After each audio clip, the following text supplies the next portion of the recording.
True story of the three little pigs.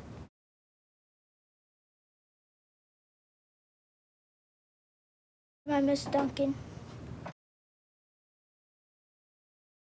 My name's Miss Duncan. I'm reading The True Story of the Three Little Pigs by John Sazeka.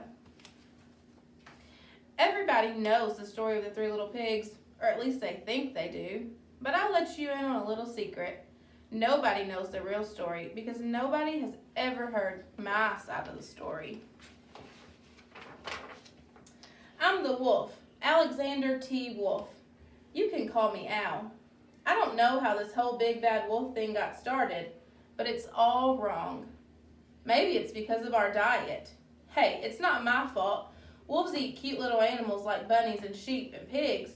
That's just the way we are. If cheeseburgers were cute, folks would probably think you were big and bad too. But like I was saying, the whole big bad wolf thing is all wrong. The real story is about a sneeze and a cup of sugar.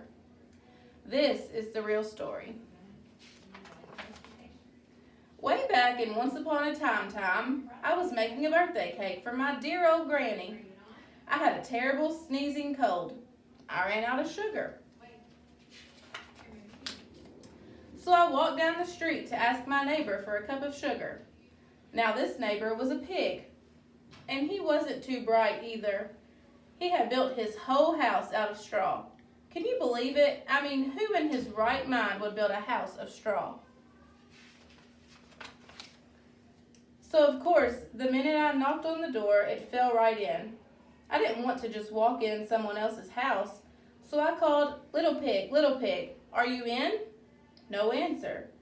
I was just about to go home without the cup of sugar for my dear old granny's birthday cake. That's when my nose started to itch. I felt a sneeze coming on. Well, I huffed, and I snuffed, and I sneezed a great sneeze. And you know what? That whole darn straw house fell down, and right in the middle of the pile of straw was the first little pig, dead as a doornail. He had been home the whole time. It seemed like a shame to leave a perfectly good ham dinner laying there in the straw, so I ate it up. Think of it as a big cheeseburger just laying there. I was feeling a little better, but I still didn't have my cup of sugar, so I went to the next neighbor's house. This neighbor was the first little pig's brother. He was a little smarter, but not much. He had built his house of sticks. I rang the bell on the stick house. Nobody answered. I called, Mr. Pig, are you in? He yelled back, Go away, wolf. You can't come in. I'm shaving the hairs on my chinny chin. I had just grabbed the doorknob when I felt another sneeze coming. I huffed and I snuffed and I tried to cover my mouth, but I sneezed a great sneeze. And you're not going to believe it, but this guy's house fell down just like his brother's. When the dust cleared, there was the second little pig, dead as a doornail. Wolf's honor.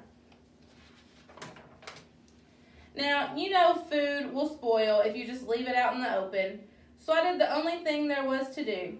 I had dinner again. Think of it as a second helping.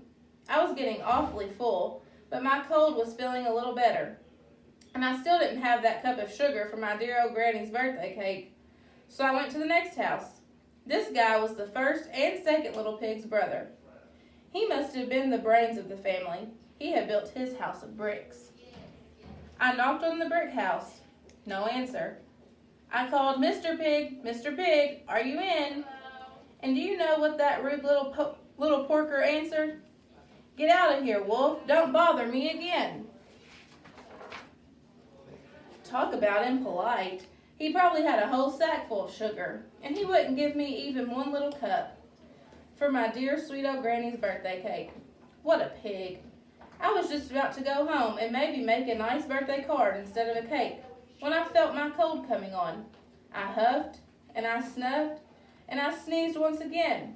That third little pig yelled, and your old granny can sit on a pin. Now I'm usually a pretty calm fellow, but when somebody talks about my granny like that, I go a little crazy. When the cops drove up, Of course I was trying to break down the pig's door, and the whole time I was huffing and puffing and sneezing and making a real scene. The rest, as they say, is history. The news reporters found out about the 2 pigs I had for dinner. They figured a sick guy going to borrow a cup of sugar didn't sound very exciting. So they jazzed up the story with all of that huff and puff and blow your house down, and they made me the big bad wolf. That's it, the real story. I was framed. But maybe you could loan me a cup of sugar.